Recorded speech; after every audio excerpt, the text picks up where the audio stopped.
Alright guys, what's going on? Welcome back to another deck profile. I have my teammate Reynolds talking about his Dredgku deck profile. Let's go ahead and get into it. Alright, so like Nick said, this is Dredgku. This is my list. I've been perfecting and testing this list through locals and a couple online 1v1s over the past couple months. I've went through a couple different versions, a couple different builds, but this right here is the build that I'm the most comfortable with. This build seems the best that I like to fit my type of play style. I love hand destruction in this game. My build is 56 cards. It's very hard for me to find the one to cut to make it 55. Going up to 60 is an option, but right now I kind of just like to list it where it is. We're gonna get started. First thing I'm gonna show you guys is my one of, obviously my secret rare. We played the grade 8 Bardock secret rare. I pulled the secret rare and I knew immediately how to put in this deck. Having that immediate kill any card in the game except G.O.D secret or a turn 5 game ender for a dual attack triple striker for 40k is very good. Paired with the fact that the leader has a decent amount of draw power and can handle pretty much any matchup, works out pretty well. After our secret rare, we're gonna go with the one and only unison we do play in the deck. We play 4 of the Bardock Parental Unison. Bardock is amazing. A lot of people forget about Bardock's auto skill. Bardock's auto, whenever your opponent combos a card, once per turn you can choose to place one of the cards that they combo with into the drop area, meaning they will lose their combo power. Typically you want to save this for something like a super combo. They will get their auto to draw if they're playing a draw super combo, but anything that gives just the power boost or anything like that, they lose that 10k, and sometimes that's very crucial to winning, putting pressure, stopping attacks or anything like that, because it works both offensive and defensively. After you use the effect for the turn, it's done for the turn. Your +1 ability is the best ability on this Bardock. Bardock says +1, destroy a 1-drop off your field. After you destroy a 1-drop, your opponent has to pitch a card from their hand. His -3, activate main, you get +5,000 power, and he gets himself triple strike, triple attack. So sometimes that's good for putting that pressure, getting stuff off the board, etc., etc. After that, we're gonna go ahead. This is probably my favorite card in the deck. 5-dropper Brienne, Avatar of Affection. I chose to play this card for one reason only. 30k triple strike. This is my main end game card. This is what I use to end most of my games. If you don't know what Brienne does, her auto when she gets played from the hand is she will blow up everything on the opponent's field, ignoring barrier. While she's in rest mode, she becomes a 30k deadly defender, so meaning that they can't attack anything except her, and they have to get over her before they can attack your leader with their battle cards. Her secondary auto is that when she's removed from the board through KO or skill, she's going to play a green battle card with a 4 energy or less from your drop area, and she's going to play it with its skills needed for the turn. So she essentially replaces herself. Nice. So why are you only playing the Bardock Unison, not Demigrade Unison? I choose not to play Demigrade Unison because I don't go for a more aggro standpoint. I play a very control, mid-range hand destruction. It's weird, right? Like the deck, as I show you the rest of the deck profile, you're going to be like, why wouldn't you play the Demigrade? I have the space for it. Like I said, I'm only at 56 cards. I could fit the 4 in there and be perfectly fine. I don't want to take too much life. I try to awaken as early as possible. With me awakening as early as possible, I go ahead and give myself that advantage of being on my backside at 15k, which some leaders will struggle with. The only bad matchup I believe the deck has right now is heavy aggression. Anything going tall hurts. Anything going wide, you will stop. If you don't know what this leader does, you swing, you burst 3, you draw a card, and on the awakened side, you can activate main / battle, so you can do this in the middle of your opponent's combo step, which sometimes really devastates them if they aren't paying attention too well. You are going to create yourself 2 life, and you are going to essentially nuke the board, you and your opponent's battle cards, ignoring barrier. Demigrade Unison would be good, but I don't really want to take too much life to my hand. There are a couple of good aggro decks going around right now. A lot of my locals is heavy aggro, so I prefer to play it, you know, a little bit more mid-range style. Demigrade is an option, but I gotta weigh my options right now. This build is what I was coupled with. Supporting our Bardock Unison, obviously you gotta play the boy himself, Lord Frieza. This card is pretty much self-explanatory. Unison with 2 markers on the board. You counterplay, destroy anything 7 or less. Card's amazing. Literally ends turns. Our engine. I wasn't gonna play this engine at first, but through some testing, I put it in. Your 4 and 5 drop Son Gokus. So for anybody who is not familiar with this engine is absolutely insane. This format, this meta, you put this 5 drop on the board the correct way, and sometimes your opponent just can't really win. So the 4 drop Son Goku, deflect barrier, 4 drop 20k 0-5 combo. So he's always live in hand to protect you. Deflect and barrier means this man is not getting interrupted when hitting the board. Then you have an activate main / battle. You can do this offensively, defensively, however you please. You're going to choose up to 5 and or in combination of Piccolos, Krillins, Bulmas, Vegetas, or Gohan Youth. And you are going to warp them from the drop area. And if you do, you're going to go ahead and be able to play your 5 drop. You're going to play your 5 drop from the deck or the hand. When your 5 drop is on top of this card and the 4 drop is under it, your 5 drop go ahead and says he's a 25k double striker. He can't be removed from the battle area by skills, so they have to run this man over. And as a 25k, that's kind of a struggle, especially with his auto. When he hits the board, he's going to do what Dredgku does best. He's going to nuke the field, ignoring barrier. He's going to be his own board wipe. And having that as an activate battle on the bottom card means that when your opponent's getting ready to go in, you just drop this, end their entire turn. Secondary auto, his primary ability, the main reason I play the card. While this card's on the board, if there's a Son Goku under it with energy cost 4 or less, which is going to be this guy, and this card is in rest mode himself, anytime your opponent plays a battle card with an energy cost of 5 or less, they're going to pitch 2 cards. 5 or less in this game is very crucial. You drop this on your proper turn 4, that means they're essentially stuck having to rely on any big bodies they have, and for certain matchups, especially the aggro decks, if you can hit your turn 4 and play this card, they're not winning, right? Yeah, obviously, if they have enough cards in hand, they'll just drop their 5 or less card and do whatever, but they have to realize that, 1, my leader can board wipe. I have, obviously, my freezes. I do play negates, play other means of stopping attacks, right? So it's not going to be easy. This card literally stops games. This wins me plenty of matchups. Any low cost aggro is utterly done against this if I can survive till turn 4. So this deck thrives on turn 4-5, and 90% of the time you will make it to turn 4-5 as long as you're playing your cards right. This engine's amazing. If you're playing Dredgku and you haven't tried this engine, you try it out. You don't have to play the Bulmas, and you're not forced to play each one of those character names. I play no Bulmas. I play strictly Krillins, Gohans, and Piccolos, and Vegetas. So this card's amazing. This engine's nuts. If it resolves, you essentially just win the game. After that, we're going to go to one of our supporting 4 drops. We're going to go to our Piccolos. Piccolo Simulator Ability. This card is absolutely disgusting, okay? Piccolo Simulator Ability is a barrier 4 drop 20k. You will never, ever really want to tap 4 for this card unless you're in control of the game. I play this Piccolo for 2 reasons. 1, it's a Piccolo for my Goku engine. 2, it's a 4 drop, meaning after 5 up Ribrianne dies, she's going to play this from the drop area, and if they can't get rid of an active mode barrier card, essentially this is going to sit there, and on my next turn, I'm going to have this ready to go to start popping cards, because it's Bond 2. He counts himself, so essentially you need one other battle card on the board, and he can start popping once per turn and drawing you cards. And nothing's better in this game than drawing cards and getting free pops. The only bad thing is he doesn't ignore barrier, but to be honest with you, you're not worried about that when you're getting free bodies on board.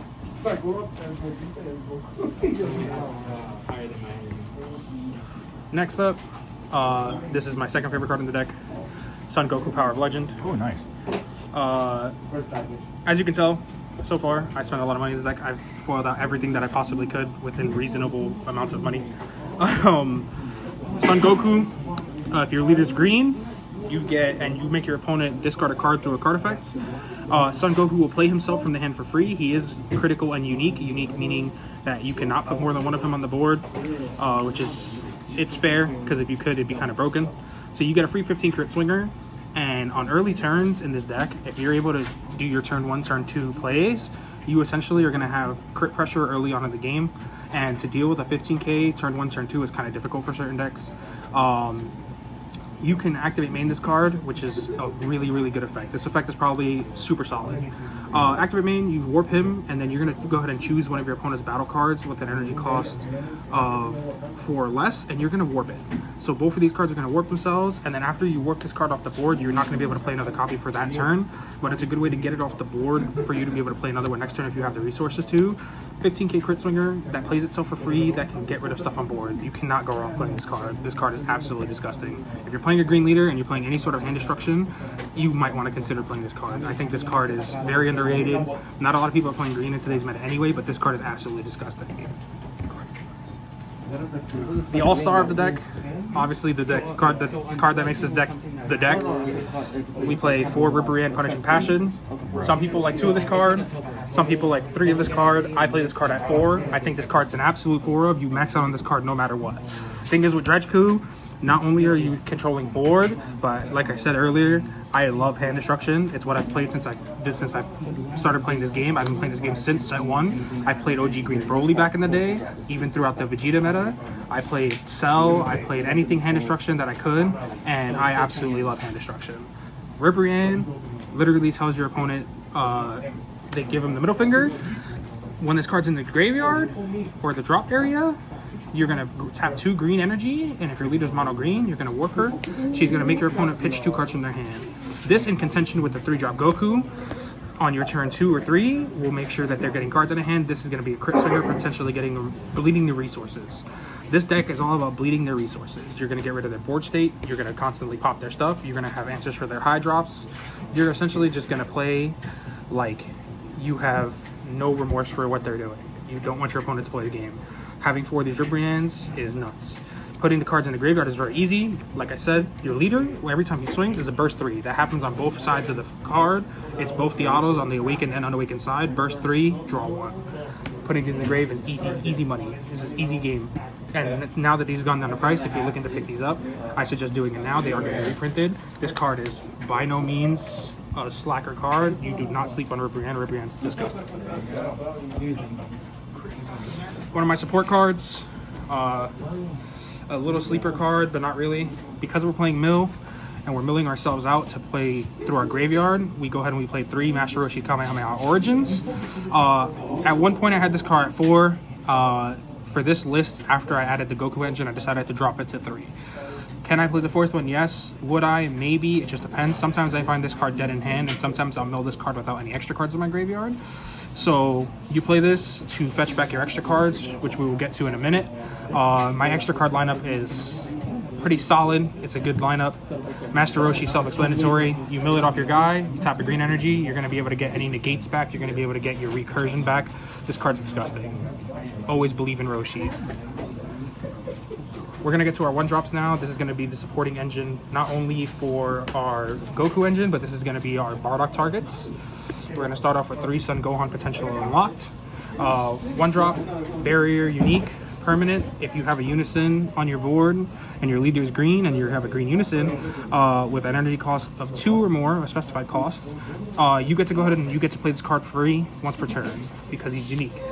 So essentially, you're going to go ahead, you're going to play out your Bardock turn 2, you're going to summon this card for free, you're going to activate your Bardock's effect, your Bardock's going to pop this card, and you're going to be able to do 2 things. You're going to rip a card out of your opponent's hand, and you're also going to be able to trigger your leader's awakening skill on the front side. Because he gets KO'd through the Bardock skill, you're going to be able to draw 1, untap 1, and you're going to be able to awaken early. The main component to awakening early is Bardock. You want to see Bardock opening hand. To see Bardock opening hand, we play probably one of the best searchers in the game right now, at least for this deck. We've played 3 Krillin potential unlocked. He's the counterpart to Gohan. He's a 1-drop. He looks at top 5. You get to find your unison. It helps you find your Bardock if you don't draw it early. I always mulligan for my Bardock. If you don't see it, this card will help you find it. He's another 1-drop to pop off of Bardock. What you can also do with the Gohan and the Krillin, when you summon Gohan, he is a blocker. So if for some reason you don't have the Bardock in play or you just need extra defense on your turn, Gohan will help you feel safe. You get a free blocker as long as you have a unison on board. Krillin, when you play him, if you already have your Bardock or you don't want to search, you can give him blocker. The only problem with giving him blocker is that it only lasts until your next turn. So he won't be a blocker forever. But against certain decks, summoning this on turn 1 and making him a blocker, knowing your opponent's going to aggress, will help you awaken on your turn 2. So Krillin's nuts. Pretty good. We're getting to the most important 2 cards of the deck. 4 Vegeta Appetite for Battle, and 4 Vegeta the Lone Prince. We are very prideful Saiyans in this locals. We believe in Vegeta always. Vegeta 1-drops. We'll start with Appetite for Battle. This is the Championship 2020. This is specifically made for Dredgku or any self-milled deck in green. Mostly for Dredgku. It was literally the card that this deck needed. 1-drop Vegeta. You tap 1, play him. If your leader is Green Sun Goku card, hello, case in point. You get to grab up to 7 mono green battle cards with energy cost 7 or less from your drop area, except your super combos, and you get to return them to the deck.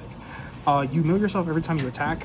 Not on top of milling yourself, you're drawing a card, so you're essentially ripping 4 cards out of your deck every turn. 5 cards if you're counting your draw for turn and any other draw you're potentially doing. So ripping 5 cards every turn is a lot. You will bleed out your resources fine, which is why I'm perfectly fine playing over 50 with this deck. 56 is a comfortable position for me. Like I said, if you want to go 60, you can. This is going to return all your resources back to your deck. Anytime you mill out too many of your 1-drop blockers, anytime you want to return potential targets like these back to your deck so you can have them, your Friezas, anything like that. Anytime you want to put anything back in your deck to make sure you do not mill yourself out, you have Vegeta for. This is common knowledge, but if you have a Vegeta in the grave and you play Vegeta, you can return the other Vegeta, so you will always have a card in deck. You can loot these. You won't run into this situation often, but it can happen. There are mill decks out there. There are people who bleed by mill. So if you have 2 of these and your opponent has no way to stop these, they can't mill you out. You have the infinite loot. Now for the super combos, this is self-explanatory. It's a Vegeta for our Goku engine. It's your super combo for the deck, 0-10k, but the all-star card of this card is, as you know, in this set, for set 10, they released 4 super combos, a super combo for every color that when you play it, it has an on-play effect. This Vegeta's on-play effect is, when you play it, your opponent has to pitch a card.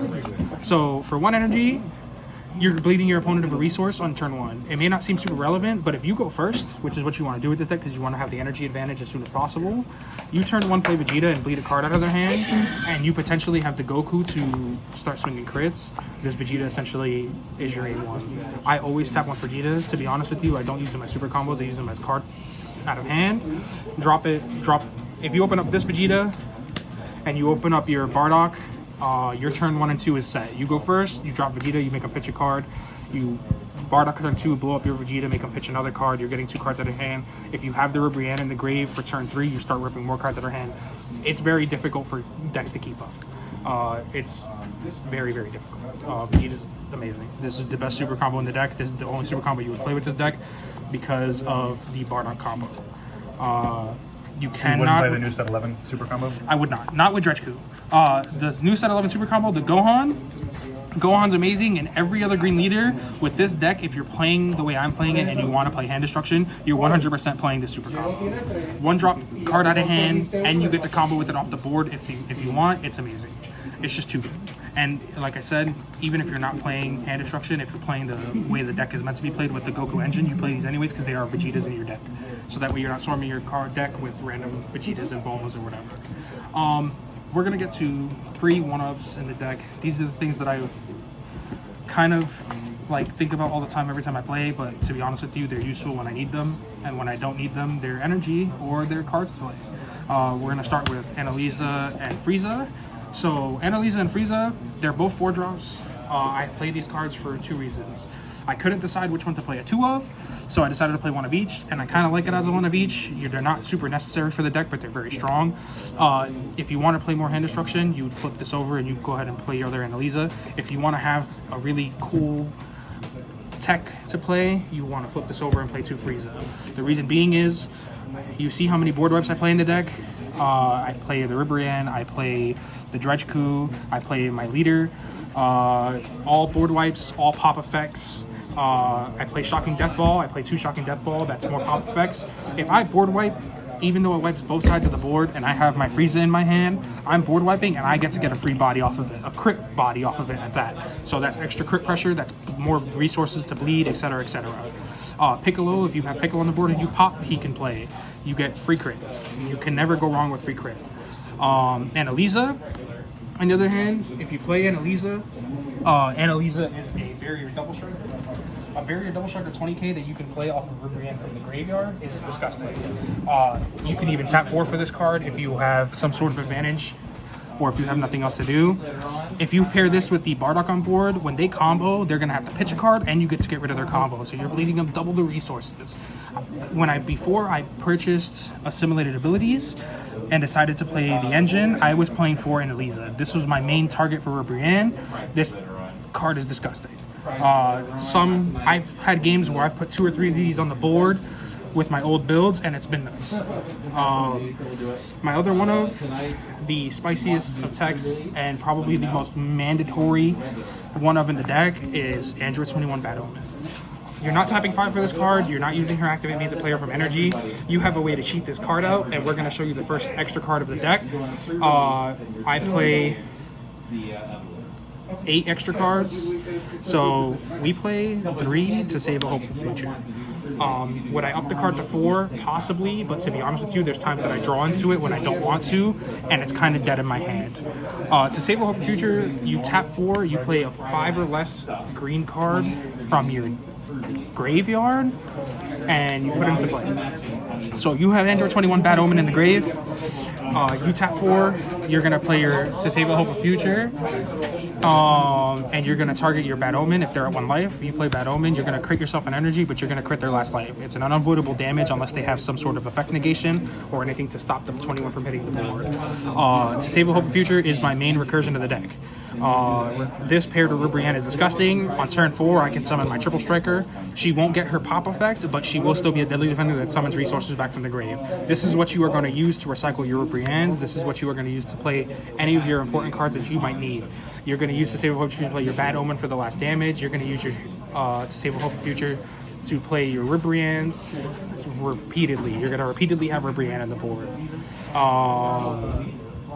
After this, if you lose these, like I said, that's why we play Roshi. You know, you recycle them back to your hand. You will always have To Save a Hope of Future as a resource. It is probably the most important card of the deck. It is the most important recursion of the deck. This is what makes the deck go. But I still would not play 4 of it.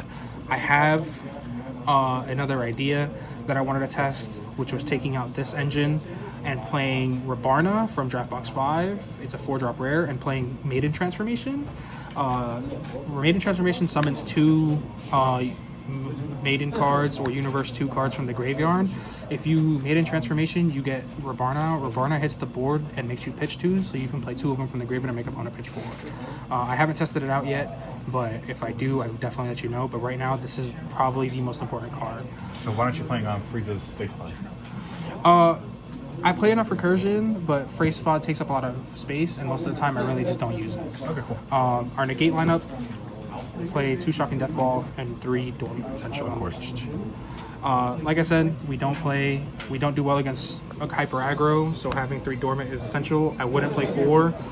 The card's good, but it's not the greatest thing. Shocking Death Ball's better. The only reason I don't play more Shocking Death Ball is because I just don't want to. I don't really need the negates too much, to be honest with you. With enough board wipes and hand control, they really won't have enough resources to do much. Shocking Death Balls for that, sparking free negate when you need it. And Dormant is Dormant. You have Green Nimbus. You pop cards, which can also trigger your freeze to play. You have, essentially, they can only attack 1 more time. The only thing it doesn't do is negate the initial attack, and that's the only issue with the card. I wouldn't play 4. I have the 4th. I wouldn't play it. This is my perfect negate lineup. I don't see myself changing it anytime soon. You guys can play more negates. Depends on what your locals is. I play my deck to place my locals. I just like to annoy all my friends. I like to play hand destruction. I like to piss everybody off. So when they're playing anything go wide, this pisses everybody off. When they're thinking they're going for game, I have the sparking negate. But to be honest with you, if you see what you need to see in the early game, your hand destruction is kind of nuts. Rubrian is literally the most busted card in the deck. So would you have more negates in the side deck? If you're playing best of 3, you definitely side the 4 Dormant, and you definitely side more Shocking Death Ball. It's all matchup dependent. If you're playing against something like Ribu Gohan, you want 4 of this. If you're playing against something that goes more wide or anything like that, you want more of this. But right now, this is the lineup. This is my deck profile. I play a lot of best of 1s. Event deck profile would be a little bit different. Your side deck would be full of Shocking Death Balls, Dormants, more Annaleases and freezes depending on, it's all matchup dependent. With set 11 coming out, I don't know what edits are going to be made to the deck, but right now the deck for the format that we're in is absolutely disgusting. If you haven't tried out Dredgku, it takes a very smart mind to play this deck efficiently, because if you just keep critting life to blow up everything you see, you're going to kill yourself. Which is why a lot of people don't like the deck, but this deck is amazing. I think it's underrated. Sweet. Appreciate it, man.